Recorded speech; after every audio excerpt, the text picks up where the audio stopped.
All right, good evening. We are live on YouTube, Twitch, and Twitter, but we want to be live on Facebook channels as well. So we're bringing in Mile High Huddle, the Mile High Huddle podcast, your daily Denver Bronco coverage, and the Denver Broncos super fan groups. And once we get all those in, we will get started for sure tonight. 3, 2, 1, and there's everybody.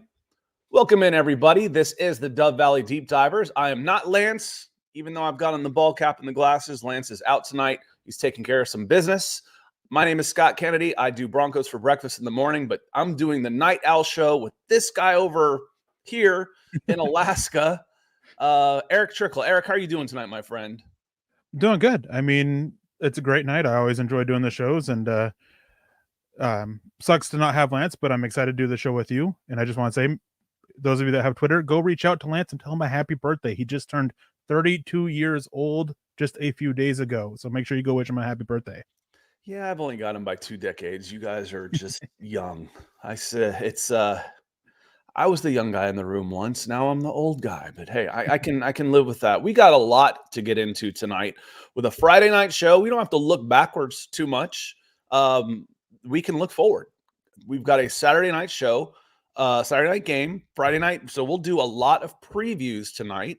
We also want to say hello to some folks. We go live. One of the reasons we go live is because we love having the community involved in these shows. Broncos country is awesome. I've loved getting to be a part of it over the last 3 years, and happy to do this show with Erick. So I want to say hello to some folks. David Yonkin coming in. He says, evening, Erick and Scott. Do you guys think that Drew Sanders can step up for Benito or no? Some injury questions coming in. I've seen some of them. Nick Benito is the only one that's been ruled out for the Denver Broncos. He is out. PJ Locke is still questionable. What else did we have on the list? It was Greg Dulcich he practiced for a day, and then he's been out of practice again. So if we see him again, just consider it gravy.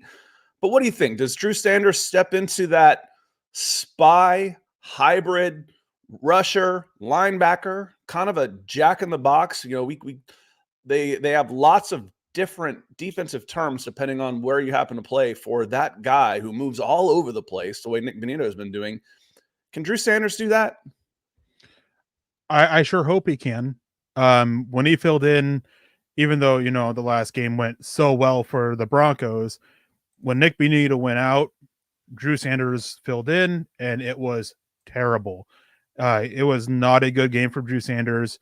He ended up playing like some of the most snaps. He played like 32 total snaps on defense. Hoping that, having a week of practice in that role, kind of filling in, hopefully you can see a little bit better out of him. I think you're better off. What's interesting about the role, and Benito's not exactly a salty veteran. He's just a second-year guy. I think you want to try and replace what he was doing on aggregate. Maybe you have Josie Jewell and Alex Singleton stay in a little bit if you want to drop guys into nickel. Maybe you have Baron Browning drop in and out of coverage a little bit with some zone blitzes or whatnot coming off the edge. And then maybe if I'm going to interchange somebody to rush or play a linebacker position, I might switch Cooper, Browning, and Sanders in there a little bit. But if I've got a read and react on an RPO type of down, if I see 3rd and 3, I don't know if Drew Sanders is a guy I want in there playing that role where I have to react. Now, if I want to say your role is to just go after the backfield, I'm okay with that. Use your athleticism. Go get it, kid. Yeah, and with Browning too, I think that he also can fill in this role. He's highly athletic, and he played that linebacker position there for a while. He's been a spy before. He's done it all throughout his career to be a fit, but he's one of those guys that he's the best pass rusher from the edge position the Broncos have. How often do you want to pull him back from being the spy? So yeah, it is kind of like you're going to be looking at multiple players filling in this role. Drew Sanders is just the more natural fit, I guess, so to speak, because he doesn't really have a role on the defense at the moment. But it's not going to be one guy filling it in. You're going to look at a little bit of everyone, and you're going to probably look at a few different like schematic changes as well up front. I'm really looking forward to seeing Drew Sanders next year. I don't want to write off this season for him, but he's relatively new to the different positions that he's been put in, changing schemes a lot in college. He hasn't really settled in anywhere. let him get a year under his belt, let his head stop spinning a little bit, and let that natural athleticism start to take over. And he could be a lot of fun. We saw Benito make big strides from year 1 to year 2. Sanders and Mims are two guys I'm really looking forward to maybe taking that next step. And then, well, Riley Moss would be one of those guys too, because he's just been really in on special teams.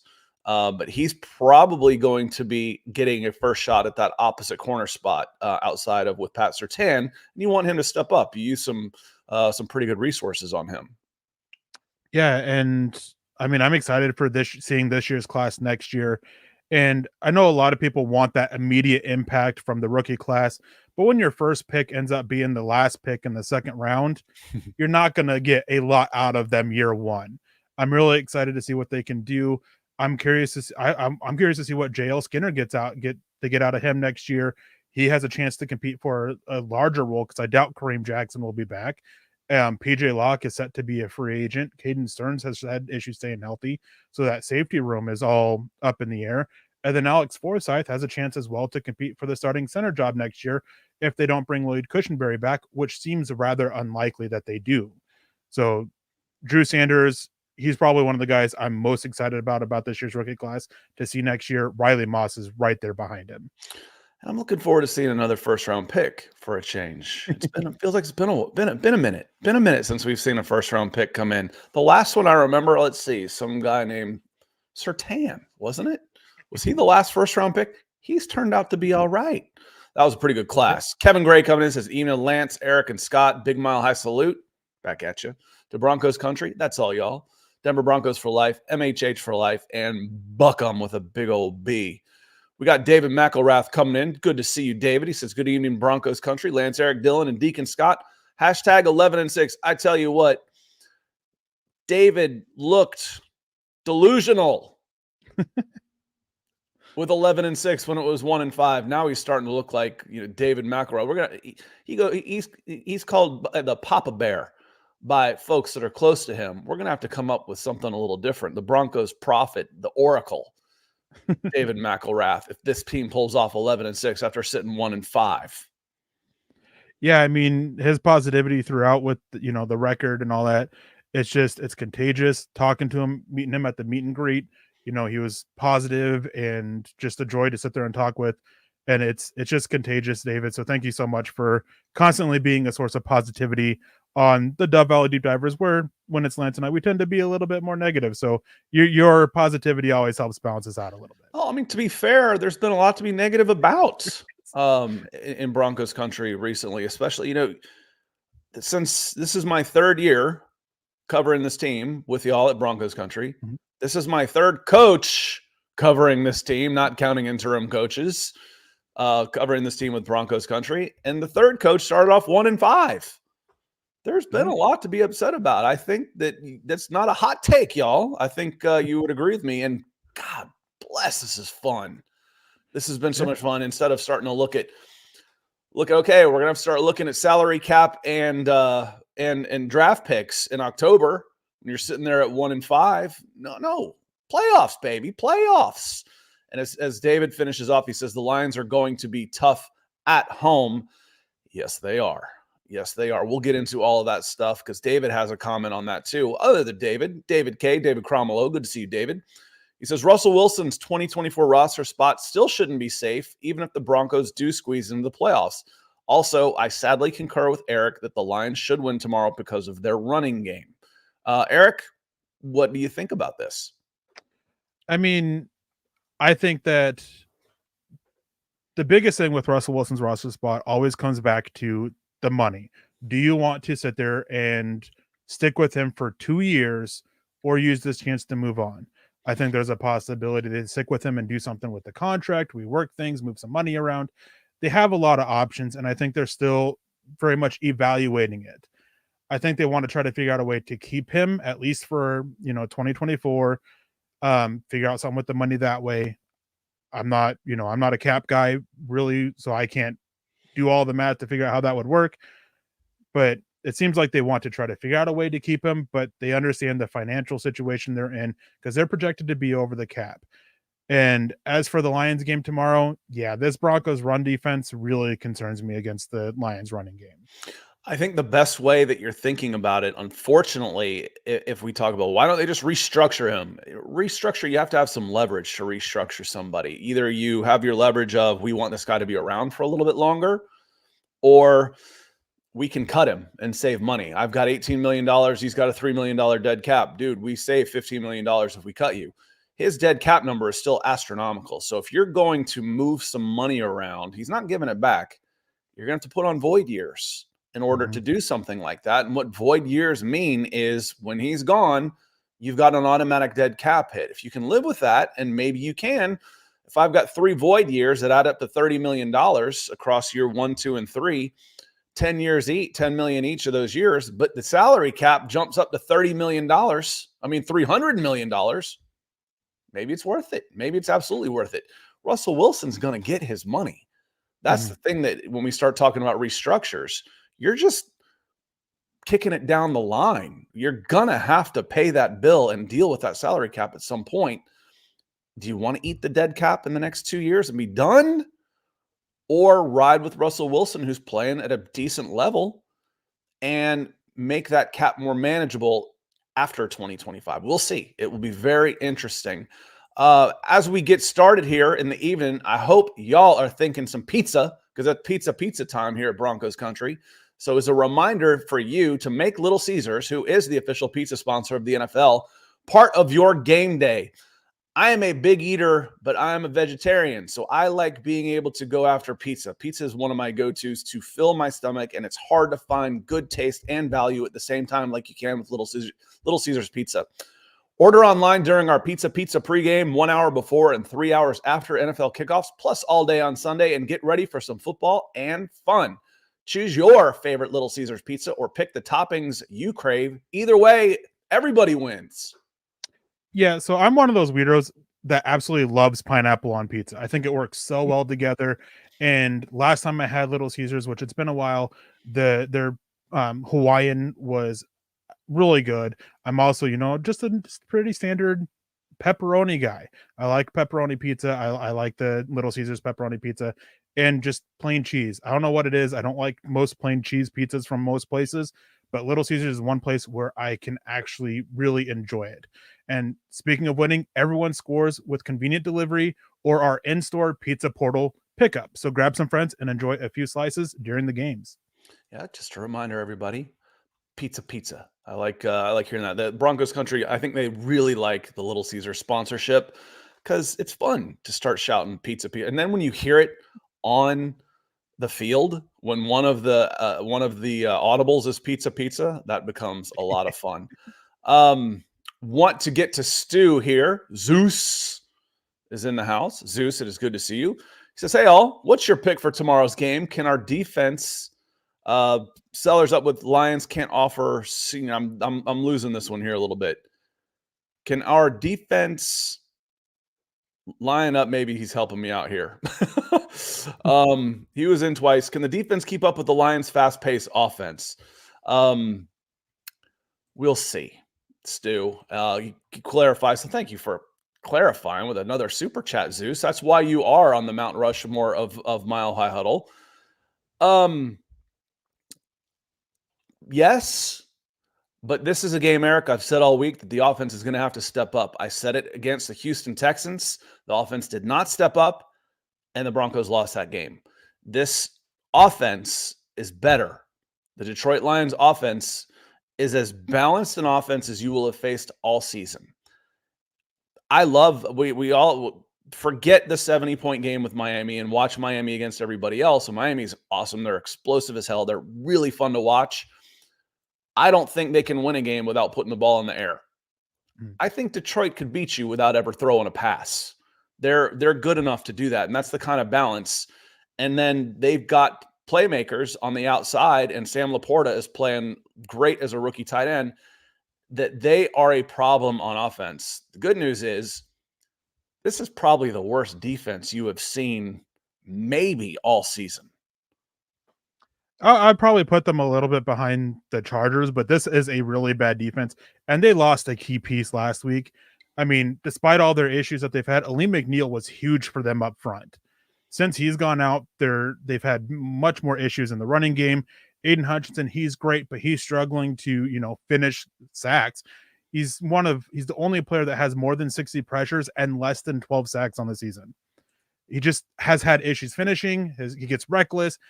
So there's an opening here to take advantage of that, but it all comes back to the offense, and especially the passing offense. Can they be consistent? Because you're going to need more than just those flash in the pan, big explosive plays. Those are great, but you need more than that. Aleem McNeil being out, that's going to open up a big door for the running game. This is one where you can really try and rely on that a little bit. But on the other side of it, you got to figure out a way to stop this rushing offense. You got to stop David Montgomery, Jahmyr Gibbs, and Craig Reynolds, because those three make one heck of a trio. And with the way Jared Goff has been playing lately, if you want to force turnovers, he hasn't been the most protective guy at quarterback with the football lately. So you want to put the ball in his hands and try to force mistakes that way. You start talking about not protecting the ball. That's been kind of the theme of this Detroit Lions team this year. I mean, you go back the last 7 games. This isn't just, okay, we've asked, you had 5 turnovers against the Chiefs, then 4 the next week, then 3 the next week. How long can this go on? 14 turnovers in 7 games for the Detroit Lions. That's a problem. That's not just a statistical anomaly. That's a trend. Mm-hmm. And they've been giving the ball away a lot. So 3 turnovers to the Bears. They beat the Saints after jumping out to a 21-0 lead in the first 7 minutes of the game and held on to win that game 33-28 as the Saints were able to come back. And one of the reasons they were able to hold on to that lead, no turnovers. 3 turnovers against the Green Bay Packers at home. 4 turnovers against the Chicago Bears at home. It's the story of this game, man. It really is. It's the story of this game. The team that wins the turnover battle, it happens more times than not, but really for this one, I think Denver needs to win the turnover battle to win this game. Yeah, I mean, it's like, what, 90+% if you win the turnover battle, you win the game. It's just being able to steal that extra possession for your offense, even if they aren't a consistent offense like the Broncos have. You can get it in great field position, which at least should be 3 points. You're hoping for a touchdown, and with the way the Broncos offense has been, you might get that splash play that you need to get that touchdown, especially with Courtland Sutton, and just being able to throw it up and have him basically come down with it in the end zone, with the way he has been. And with the Lions offense and turning over the ball, it's all the more reason why you want to force the ball into Jared Goff's hands. The last time one of their top 3 running backs fumbled was week 8. They've only fumbled 3 times on the season. So you do not want to let them just run away with the game, literally, and get those extra possessions by forcing the ball into Jared Goff's hands.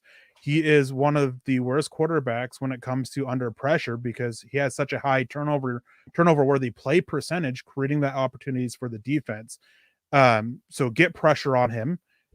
He's hard to sack, but Justin Herbert was hard to sack, and look what the Broncos did to him before he left the game. So you can still get sacks from them, but the biggest thing is you're going to be creating more of a possibility to get the takeaways that this defense is going to need. Okay. You mentioned, stopping this running game. As good as the Denver Broncos defense has been over the last 2 months, they have not been successful in successfully let me say the Department of Redundancy department. They have not been successful in limiting the running game over the course of those 2 months. How, schematically, what can they do to help slow down the running game? Or are they okay with you moving the ball 7 yards at a time and moving it on the ground? We don't think you can do anything but kick a field goal if you have to string 12 plays together. We think you will make a mistake. Is that part of it? Or, what are they going to do to throw bodies without exposing themselves on the back end? That's a good question, because the Lions offensive line is one of the best run blocking units in the NFL. They are so big and physical, and this Broncos defensive line is just a bunch of Jags outside of Zach Allen. DJ Jones has been playing terrible this year. Jonathan Harris has looked like a mid-level, like replacement depth guy at best. Mike Purcell, he's had a couple good games recently, so maybe he's, finally getting going, but he hasn't been great. They've had issues at the edges. The linebackers have been filling in well, but when Mike Purcell's getting put on the ground or Jonathan Harris is put on the ground and that blocker is able to get to the second level, they're taking the linebackers out of it. And that is one thing the Lions do so well. So you got to figure out something schematically, whether it is, changing up your packages a little bit, using safety down and kind of being more of a single high defense, using that safety kind of extra to help fill in the inside the box. You gotta figure something out, because you're not going to win this game allowing them to get 7 yards a chunk, 6 yards a rush or whatever. You got to stop the run because you need them to be able to pass the ball. They'll take rushing 6 yards per rush or 5 yards per rush all the way down to the end zone. Like, if they don't have to have Jared Goff throw it often, they're fine with that, because the passing game has been where all these turnovers have been coming from for the majority of, basically the whole season. So you got to figure it out, and how you do that, I am not sure with the personnel the Broncos have. Yeah, 2nd and 5, 2nd and 3 is bad news for this team. You mentioned multiple packages, and we've been talking food. I want to talk some more food and having packages delivered right to you. This holiday season, you might be looking for nutritious, convenient meals to keep you energized on jam-packed days. Enter Factor. It's a blessing sent from the football gods to Broncos country.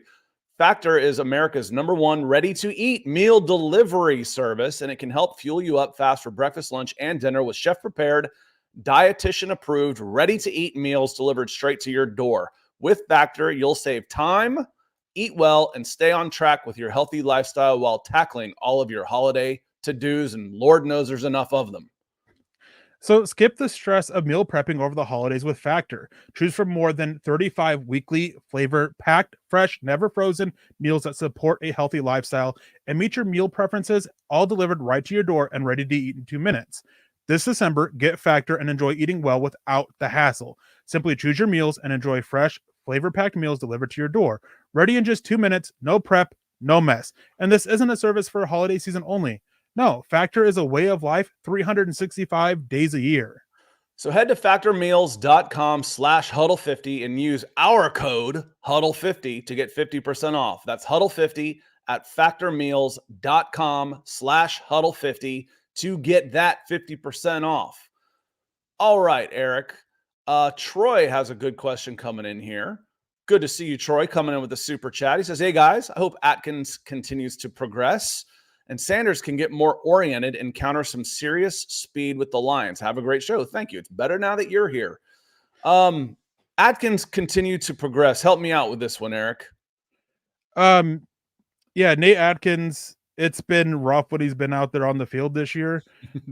He's shown some promise as a blocker, but the consistency is not there. But he's a rookie tight end, and tight ends are one of the hardest positions. It's probably, top 5, top 3 hardest positions to transition to the NFL, because you're asked to do so much. You have to know everything with the blocking, all the blocking concepts and all that, and as well as everything with the passing game. Like, you just have to know everything with it. Extremely difficult. He seems to be a smart kid, still putting it together. He's one of those rookies that I'm looking forward to seeing what he can do next year with more growth and development. I'm not sure how much time he's going to get, because it sounds like Lucas Kroll has kind of taken that third tight end spot, though. Atkins was a coach's son, if I'm not mistaken. His coach was, and he was an offensive lineman while he was coming through high school. If I'm not mistaken on that. So that was kind of his niche as he was coming through, was being a good blocker. And he's a little bit more. He's got a little bit more athleticism to it, to him. And yes, the Broncos are going to need to bolster the tight end room next year. Manhurts, I think, is on a 1-year deal. Troutman, I'm sure, is on a 1-year deal.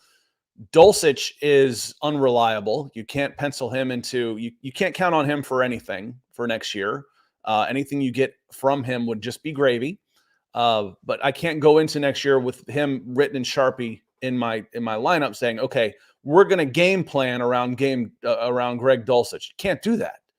You just can't. So you're going to have to make some moves there. And if it can come internally, that means I can use resources in other spots. That's a good thing.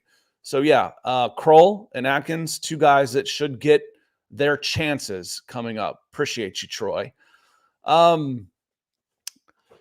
One thing that scares me a little bit, you don't want to face a hitter that's in a slump. Well, he's slumping. Yeah, but he's going to come out of that eventually. You know who had a really poor game last week for the Detroit Lions on the offensive side of the ball? Amon-Ra St. Brown. He is a hell of a receiver, and sometimes you need to get lucky in the day late day 2, early day 3 in order to get a guy like this and keep him cost controlled where I can spend some other money. And he's been really good. And Eric, he struggled mightily last week. Yeah, I mean, and he's as great as Patrick Surtain is, one of the best young corners in the NFL. This has been a down year for him. Been absolutely great in man coverage, but he's been predominantly playing zone and he's been struggling there. And it's a specific type of receiver, and Amon-Ra St. Brown is one of those styles of receivers that Surtain has always struggled with, even going back to college. The quicker guys that can, create sudden separation and make that catch and turn upfield. It is something that Surtain has always struggled with. So I am concerned that this could be that get right game from him, so to speak, even with Surtain on him, just because the style matches up. Obviously, I'm hoping Surtain is able to shut him down. But it's just it's a concern, as you said. I mean, in all sports, everybody who has a slump eventually comes out of it. Yeah, you need some help from your friends with guys like that if you can beat them up at the line of scrimmage, because they're going to move him around to try and get him off press. So make sure whoever he's near, make sure you give him a shot and bang on it a little bit, because if he's running free, he is going to be a problem. Let's flip it over to the other side of the ball, Eric. What are you expecting from this Broncos offense against a truly vulnerable Detroit Lions defense? I would try to do as much of the same as you've been doing, just finding more consistency in the passing game. Run the ball, take advantage of Aleem McNeil being out there, take advantage of Aiden Hutchinson's over aggressiveness at times. Good run defender, but he's I can't remember who it was. It was somebody with The Athletic. They did an article back when the Raiders were playing the Lions, and it was talking about Max Crosby and Aiden Hutchinson and their play style against the run.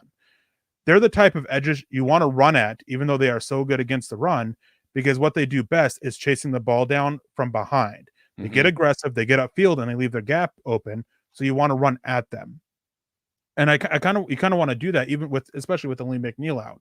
Sit there and ease it up, use the running game to open up your passing game, find more consistency, use play action. Don't do naked bootlegs, because the way defenses are being taught to defend them, especially the backside defender, they just aren't effective hardly at all anymore. And still hope for those big splash plays, more consistency, the explosive plays, running the ball.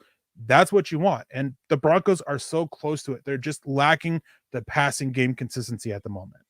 Our guy, Ethan, DWI Guys, isn't in here. He is a huge fan of inside linebackers and would like to see a true playmaker at that position for the Denver Broncos. That said, the Detroit Lions spent a first-round draft pick on Jack Campbell, and he has struggled as a rookie. And Alex Anzalone is having one of his – I covered him in high school. He's got to be getting old. He's because I'm old. He's struggling as well. I think if you can lock down your screen game, I know you don't like screens, and if I was a Denver Broncos fan, I wouldn't like screens either. But a well-run screenplay is a thing of beauty. It's freaking artwork. It's diabolical seeing a guy out there with 1,000 pounds of men in front of him clearing the way. And is this the game where you can finally get that against these linebackers that are struggling so mightily? Or is Aiden Hutchinson just going to shut it down on his own? I don't think it made it into my prediction, but this was one of the games where I was all about using screens. Then when I was watching over them, one thing I noticed is that the linebackers, it's not that they don't have a high football IQ. It's that they don't tend to read screenplays very well. They tend to miss those guys leaking out. So this is a game where continuing using the running backs and tight ends, and the flats a little bit, I think can be effective, and you can build up on that by using the screen game with good effectiveness, because especially the defensive backs for the Lions, they don't play physically downhill against the screens hardly at all. They're very passive aggressive against it. So this is one game where I go against my true nature of hating screens to where I really want to see a lot of screens this week. And again, when the Broncos were first starting to dial up short passing plays, what I was seeing was one man screens.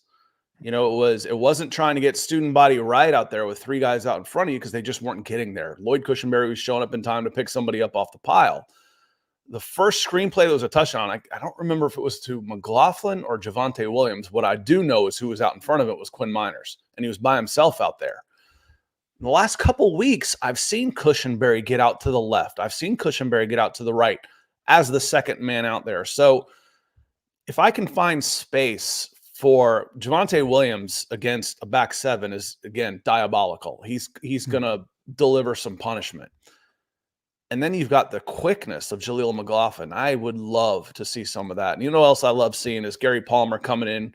Good to see you, Gary. He's coming in with a super chat. He says, hey, Eric and Scott. He says, hi. I say, hey. Apologies, I'm a redneck. Hi, Eric and Scott. Thanks for great analysis. Who steps in for Benito? Go Broncos.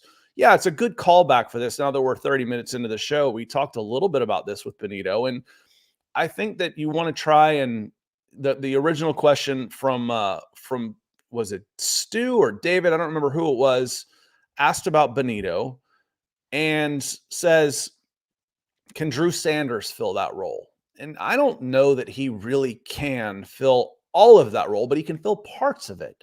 So, Gary, I think what you want to try and do is moneyball this thing and get Nick Benito in aggregate. And if I'm not mistaken, I'm probably mistaken. I first remember the spy when I first saw it. There's Nick Benito. Nick Benito's out there in a spy. Was that against Justin Fields, or was that later on against Josh Allen? For some reason, I feel like it was against Josh Allen. I think they used them a couple times against Justin Fields, but really settled into it doing it against Josh Allen. Okay, or was it Patrick Mahomes? So again, I don't remember what it was. I just remember who's going to spy this guy, and as soon as we came out, who's going to be this guy? Like, hell, it's Nick Benito out there, lined up as an inside linebacker that's playing the spy position on those guys. So the versatility that you have with this group of outside linebackers to move them around, because they're really hybrids. They're more like true outside linebackers rather than defensive ends playing playing edge in a 3-4. They're 250-pound guys that can run. So you're able to use them in different ways. And by God, Vance Joseph is finding different ways to use these players. And Vance Joseph has done a phenomenal job with this defense the last 2 months of the season. Phenomenal. Yeah, Nick Kendall, he did a interview with Cody Alexander, and Nick's been sharing privately some of that. I'm really excited. It's supposed to drop tomorrow. Well worth a listen. And from what Nick said, Cody Alexander absolutely praises Vance Joseph and the job he's doing. He's not an overly big fan of the personnel the Broncos have, but what Vance Joseph is doing with them is just great. And I agree with that. With what we've seen from Vance Joseph doing now to what he was, complete flip. I mean, I was one of the guys that was in there calling for him to be fired because it was just atrocious. He didn't know what he was doing. Who was out there saying we should give this guy more time? I mean, that's the anomaly. The guy that was out there saying, other than Sean Payton, that was out there saying, let's just give Vance Joseph more time. Hats off to you. And bring receipts. I want to see them with timestamps, because it just wasn't. You weren't alone, dude. Everybody was saying this has got to change. I mean, it was the biggest thing was he was running a scheme that he never coached before, and it was clear. And when you watch the tape and you see him calling, third and long coverages on first down where the corners are turning their back to the ball, like, no wonder there's issues. But he's gone back to more what he does, and he's been really creative with his looks up front. And with Nick Benito out and throwing Drew Sanders in, I think you have a chance to be even more versatile out of that, because there's been some of these looks where you have Cooper, Browning, and Benito all lined up to each other with Zach Allen on the opposite side. Well, now you have Cooper, Browning, and Sanders, and Browning and Sanders both have experience working as that linebacker as well as a pass rusher. That's going to make it even harder to guess who's going to come, because either one of those can drop into coverage realistically because they have the experience doing it. So I'm really curious to see what Vance Joseph is able to do to make up for missing Nick Benito with replacing him through using a little bit of everyone.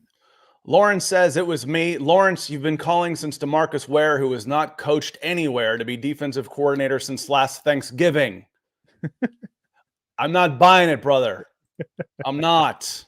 You know what I will buy, though, is Lawrence coming up with some stars saying, what up, guys? We need to make the screens work now for a playoff run. Yeah, you would put this in right as we had started talking about it. I'm sorry I didn't highlight it at the same time because you're dead on. The screenplays, they're such a staple of the Sean Payton short.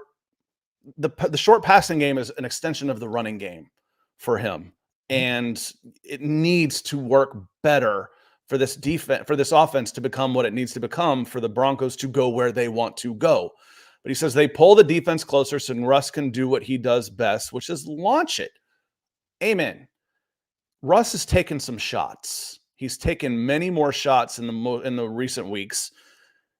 Some have worked, some haven't. Some have been his fault. A lot of them haven't been his fault. Go back to what was it, the Texans game? You know, that first one to Cortland Sutton that goes down. And if I'm going to win or lose on Cortland Sutton dropping a ball, I'm going to win a lot of football games. A lot. We're not giving him much grief for dropping that ball, but he makes that catch, things change. Next series, I think it was, or pretty soon after a turnover, or wherever it was a pivotal play. Launch one deep for Mims. It's a little underthrown. That's okay. I don't want to overthrow the guy, not give him a chance. Instead, if I underthrow him, at least I'll get the pass interference, except it wasn't called. There's a 50-yard play. Jeudy launching one downfield as he breaks containment. Should have been 50, and Jeudy's making a hoops with his arms instead of trying to catch the ball and, saying 2 points after the fact, after it goes right through the hoops in his arms. So, yes, the screenplay, the running game, it all sets up those big shots, and you don't need a lot of them. You don't need a ton of them to keep that defense honest, Eric. No, you don't. And that's one thing too, is that I was really hard on Russell Wilson and earlier in the season. The shots were there and he wasn't taking it. He was being really passive with the aggression there. And some of them, like, there was a shot they would have beat the Raiders had he just hit this, because it was a home run hit. The guy was wide open. I can't remember if it was Cortland Sutton or Jeudy. Of course, Jeudy has to actually catch the ball, so maybe not. But he had his receiver wide open, and he's looking at him and looking at him and looking at him. It's a good second and a half as he's watching the guy run, the receiver run open, only to dump it off. So it's things like that were so frustrating. So it's great to see that he's starting to be more aggressive and it's working out. And I mean, as you said, those underthrown balls, I hate the underthrown pass for a defensive pass interference. I absolutely hate it. What I hate is overthrowing and not giving a guy a chance to make a play. That's even worse. Yeah. It's and that is a lot worse. Is like, so it's kind of like, as much as I hate it, going for that, if it still benefits the Broncos, like, it still works out. I'm still gonna hate it, but I'm gonna be happy. It's gonna be like a happy hate that it worked out for them that way. I love what they want to. Can you not hit the guy in stride? You're a professional quarterback, man. No, I get it. Yeah. It's like, so it's just a matter of that. And it was so frustrating watching this last game with Jeudy and 2 of those deep shots they took to him, and then that touchdown catch. It's so frustrating watching that. I've been talking quite a bit and even, putting it in writing, that I believe that the way that they're using Jeudy isn't the best fit for what Jeudy does. And they need to make that switch and start using Marvin Mims in that role a little bit. But, you have all this money, you have this large investment in Jeudy with him being a first overall pick. So you're trying to make it work. But the mixture of Russell Wilson and Jeudy just doesn't go well together. Here's where I missed on that is I figured with Russ's ability to extend a play, the guy that would benefit the most from that would be the quickest guy on the field, which would be Jeudy. The, coming back and bailing out your quarterback, turning and going and doing all those things. The problem is I underestimated or overestimated an aspect, a trait that I just took for granted for that to have to happen.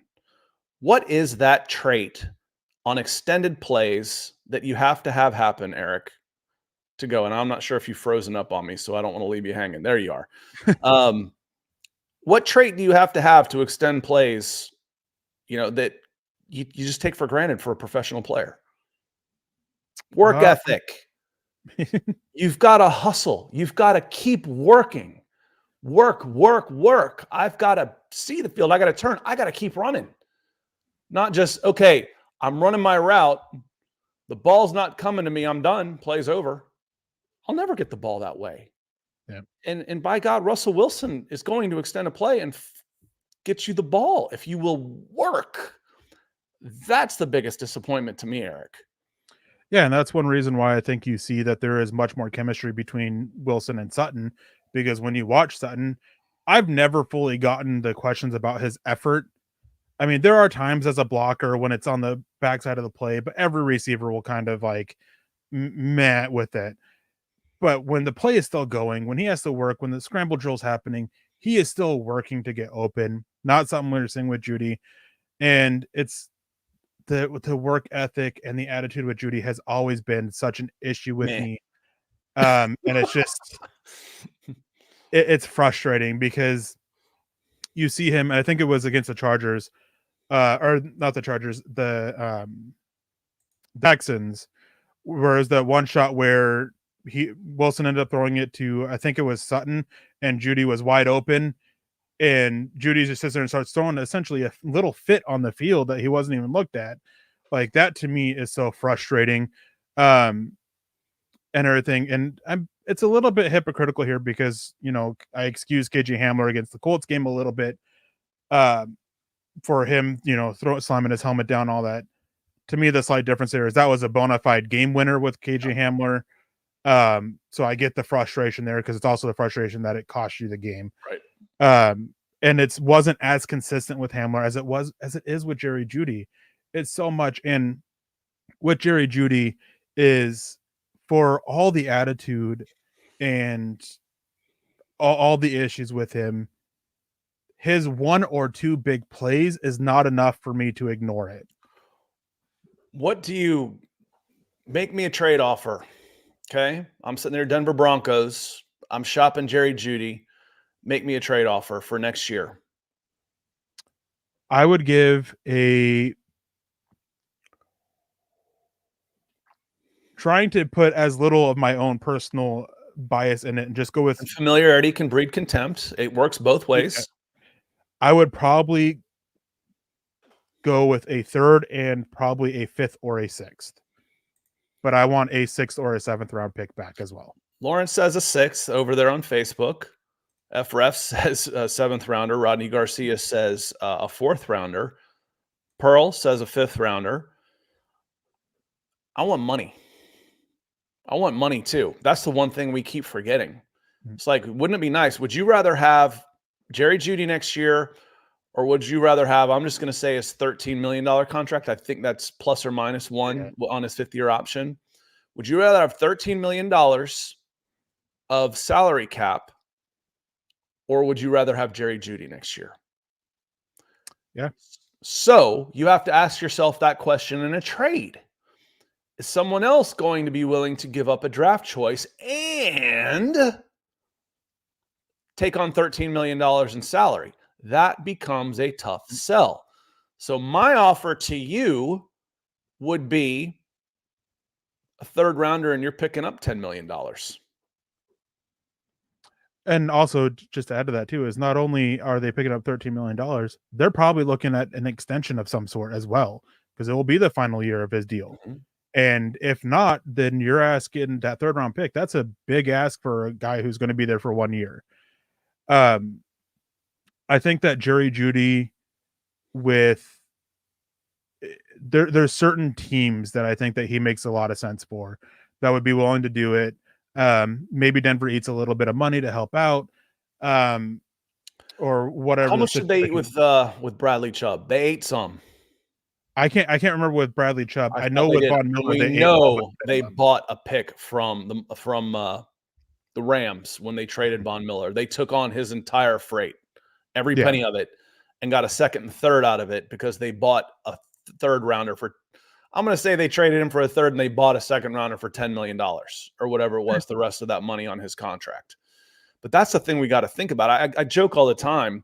when people get frustrated with a player, this dude's lazy. He's always hurt. He's dropping every ball. He's too expensive. Trade him. Man, that's a hell of a sales job you just did there. Who the hell's going to want that guy?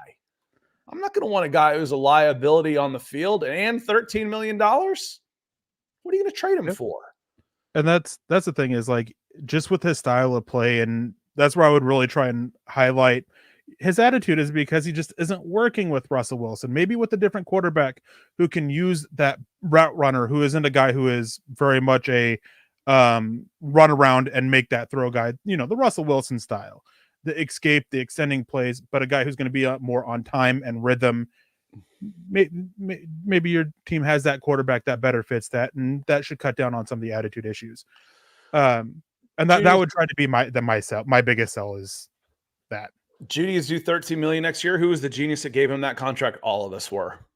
At the point last year, all of us were.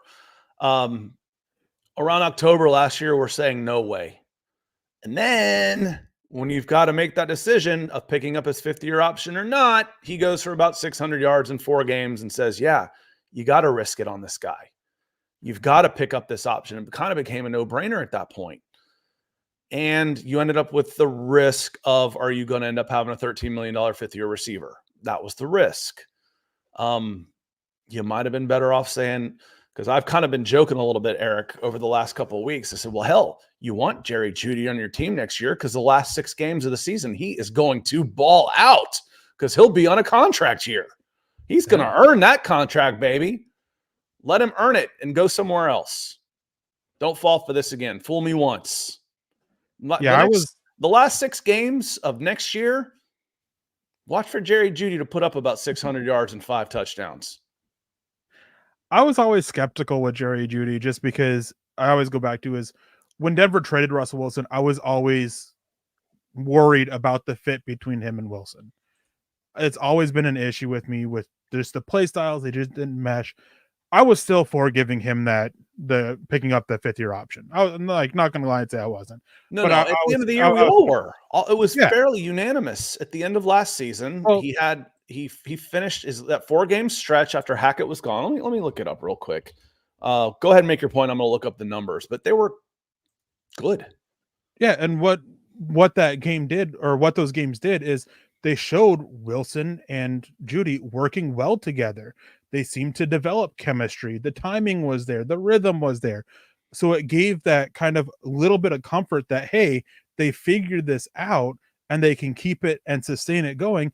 And Sean Payton's coming in. Of course, he's going to sit there and help, continue to develop that and expand upon it.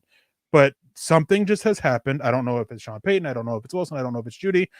Not trying to point blame here, but they didn't. And it just kind of stepped back.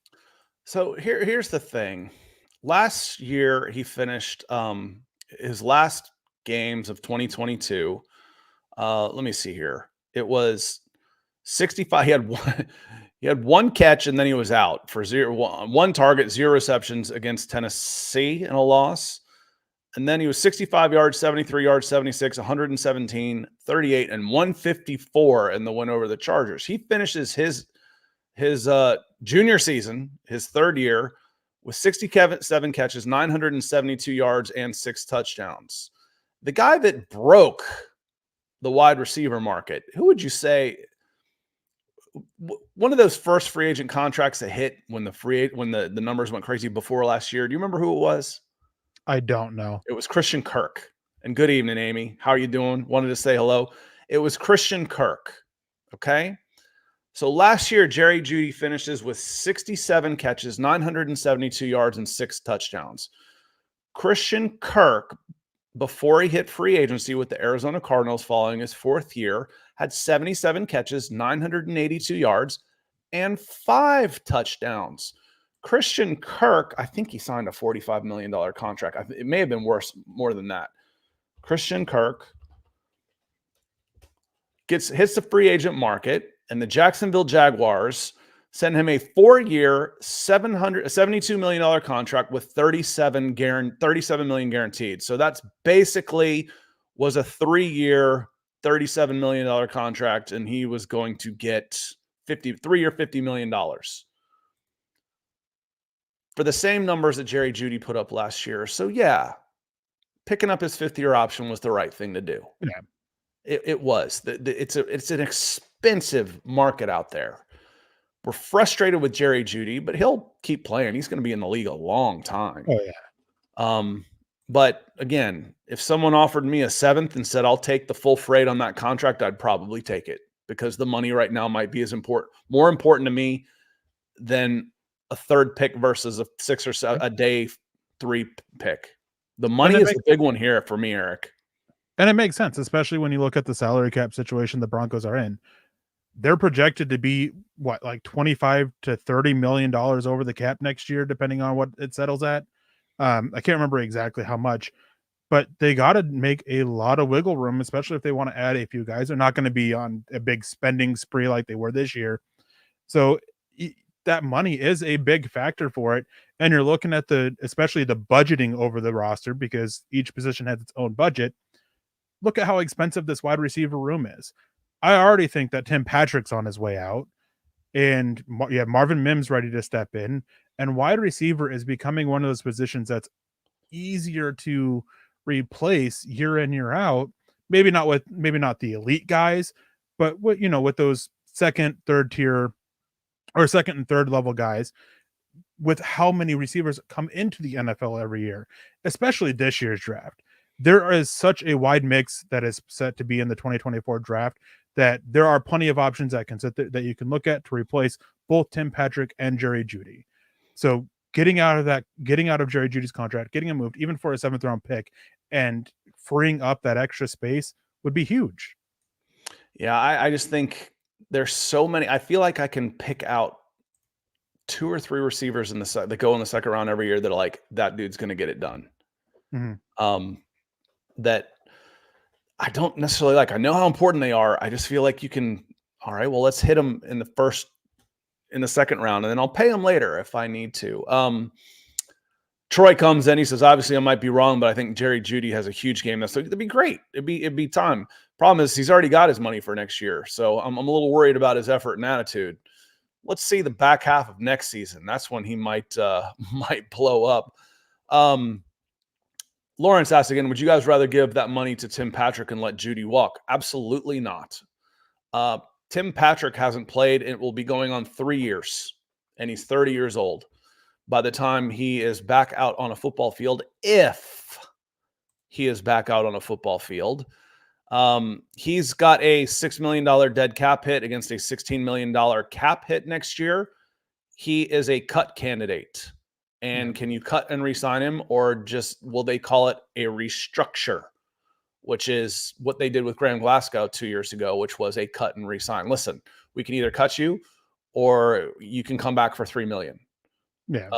Heavily incentivized $3 million, I might add. That's how I might do it. You get $1 million if you get X amount of snaps over the course of the season, X amount of yards, another $1 million if you hit 500 yards, another $1 million if you hit 1,000 yards, 5 touchdowns, I'll give you $1 million, 10, I'll give you another $1 million. So I might heavily incentivize that contract as well. But Tim Patrick, it's going to be tough to get him. It's tough to get him on the field now, and he's under contract. It's going to be real tough to get him on the field next year. And it sucks. Like, injuries suck, especially when they are so derailing for a career, because Tim Patrick was set. A lot of people thought he was going to be wide receiver 1 each of the last 2 years. He was going to season. He's going to be wide receiver 1, and he hasn't made it out of training camp. First 3 days, both years of training camp, he's done for the season. And it sucks. And with Tim Patrick, what is especially sucky about it is he's had issues with injuries going back to college, going back to high school. So it's just hard. I would be fine with, that restructure, we're going to cut you, but not really, and just basically redo your deal kind of situation with a heavily incentivized offer that bases on X amount of snaps, X amount of catches, all this stuff like that. For 1 year, and just see what happens there. And maybe he can go get a big contract elsewhere if he really explodes and stays healthy. But even then he's not going to see another deal that was as player friendly as his last one, the one that he's currently on, which isn't overly player friendly in the first place.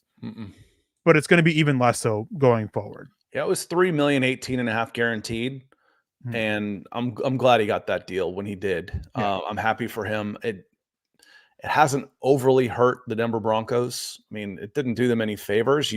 The money that you lost there, that I'm glad that he is financially set for life. Because that just sucks to have your livelihood taken away from you like that. These guys are competitors, and the human element says it just sucks for Tim Patrick, who you love his story, you love the work he's put in, and having it taken away in training camp the last 2 years is just devastating. So very, very happy for him. Zach Powers asks, he goes, who will not be on the roster next year? K'Wan Williams, Tim Patrick, Mike Purcell. I would try and find a way to, the thing with K'Wan Williams, let me spit it out, Scott. He's cheap.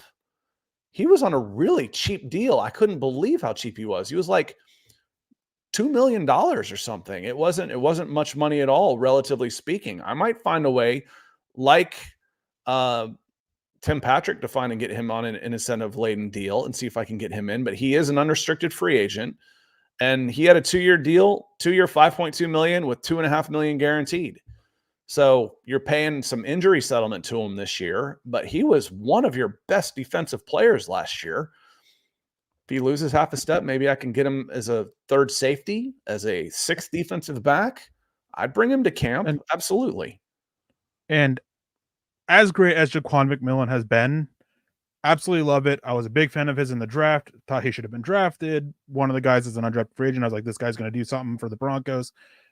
Really great to see him doing well. You still want insurance for it, because there is the possibility this is a flash in the pan for Jaquan McMillan.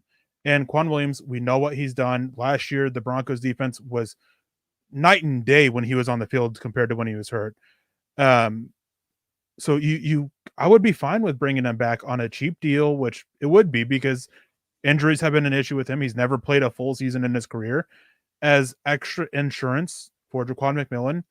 And maybe you can sit there and play with it a little bit, because maybe you want to try Jaquan McMillan and see what he can do on the boundary a little bit, even with his smaller size, and see if he can hold up there and compete with Riley Moss. Whereas that you have the nickel as to fall back on, just adding extra competition for Riley Moss. Or at the very least, you have him starting in the nickel. You have veteran experience behind him that you can use as, an extra, that extra defensive back. You can use him as a safety. You can use him in a nickel, all of that stuff. So I'm fine with that. Purcell, I think, is on his way out. I think he's nearing the end of his career, especially after the last 2 years and how bad he's been. And then Tim Patrick, it all depends on what they want to do with that contract, if they want to try to do anything at all. Yes, they're going to. No, I mean, I was meaning if they want to try to restructure it or not. Yeah. No, I mean, that contract, consider that contract gone. Yeah. It's gone. $10 million in savings. Now, do you want to try and bring him back? That contract is toast. Yeah. Now, do you want to try and re-sign him to a different deal, an incentive-laden deal? Epic Gamer says, I keep hearing Dulcich is hurt again. Is that true? They opened up his practice window, and then he was listed as did not participate with hamstring/foot, which is another new one, so who knows? And Smitty says, I heard Dulcich has been ruled out. He's never been ruled in, is the thing. They opened his practice window, which means you're still on injured reserve, but you're allowed to practice for 21 days before I have to make a decision on whether to put you on my 53-man active roster or not. I can do that at any time during that 21 day window, but Dulcich has not come off of injured reserve. He's still on injured reserve, so he was never in. He just practiced for a day, and then he was not practicing again. And there was that was a big issue, like yesterday when everything came out about his foot and all that. A lot of the Broncos media were sitting there saying he was activated off injured reserve. He was not. He wasn't on the transaction wire. It was they just opened the practice window. It was just using the wrong terminology from them. Still on injured reserve, as Scott said. They have opened the 21-day window. Gives them 3 weeks to see if they want him to bring him back or not. The foot injury not necessarily sounds bad, but it doesn't sound reassuring that he's going to come come back. And it's a shame because there's the talent is there. We saw it last year when he was on the field. And we got a small glimpse of what this offense was designed to be with an athletic tight end during that first little bit against the Raiders.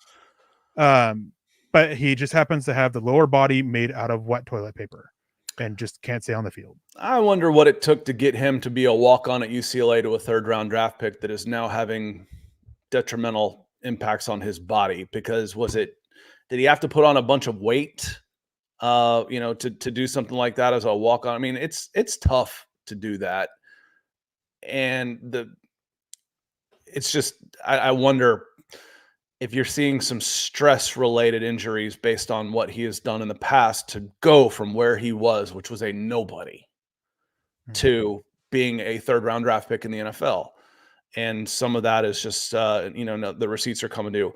On that note, while y'all are busy talking 80s fantasy movies, we're going to get out of here. We're right at 1 hour. I want to thank Erick for having me in tonight.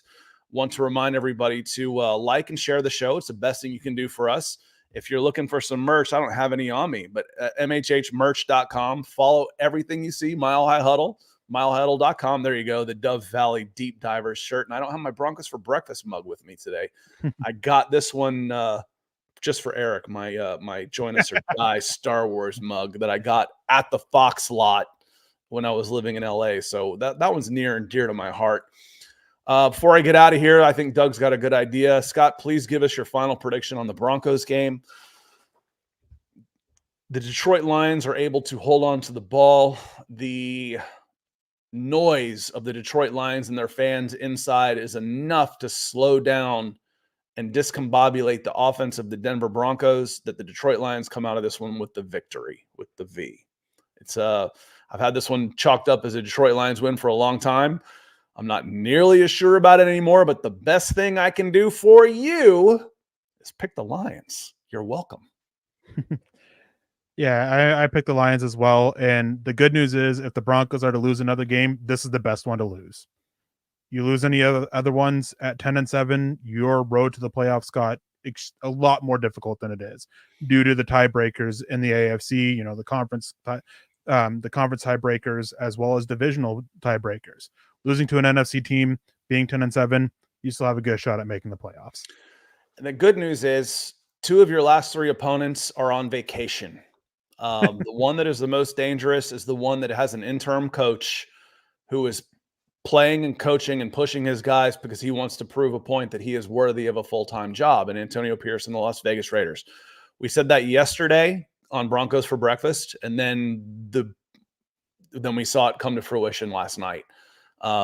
Staley is a dead man walking. He has been fired. We didn't talk too much about that. But the Raiders are going to be dangerous. You're going to get a shot from the Raiders. The Chargers and Patriots may just roll over and die. Yeah, the Patriots are a little bit concerning just with how their defense is so good. Yeah, especially with where the Broncos' weaknesses and strengths are.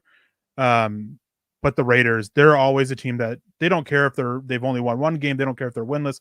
They love playing spoilers. And if the Broncos still have a shot at the playoffs and they can have a chance to eliminate them, basically, they're going to go all out to try to do that.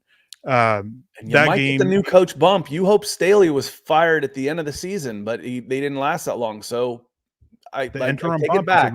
My point was that the interim will work harder, and you might get that new coach bump a little bit. But I think let me see. Let me get rid of that guy in the chat.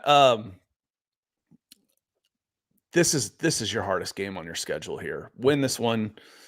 Take some momentum into these final few games, and let's go. Let's talk playoffs. Yeah, I've spent probably 16 hours this week breaking down every single scenario. Means every game, for the Bengals remaining games, the Colts, flipping them back and forth and everything. The Broncos basically, if the Broncos win out, they're in the playoffs.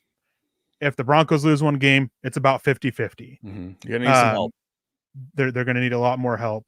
So it's great to be, I mean, you talked about this a little bit earlier. It's great to be at a point where we can talk about playoffs. I'm lucky enough that I was covering the Broncos during their Super Bowl run and back in the, those Manning years. But after so long, it's great to do it. Being able to talk about playoffs instead of, at this point, it's like it's all draft content from me now. So it's definitely a joy to be being here and being able to talk playoffs. Yeah. Programming note: the boys on Orange and Blue View will be doing the gut reaction tomorrow night, and we're more than likely going to do a watch along in the fourth quarter. So make sure you are subscribed so you get the alert when we actually go live. We're going to go live. It's 99% sure that Lance and Thomas will go live sometime in the fourth quarter so we can have the watch along reactions and then dive right into the gut reaction. Something we're going to try around a little bit. I've seen it very, very successful on other channels for other sports, specifically European soccer. And it could be a lot of fun. So make sure you like and subscribe so you get those alerts, and come join us for the watch along before the gut reaction tomorrow. And hopefully we're talking, for y'all's sake, a Broncos win in Detroit. On that note, Eric, we're going to get out of here. Y'all have a great football weekend.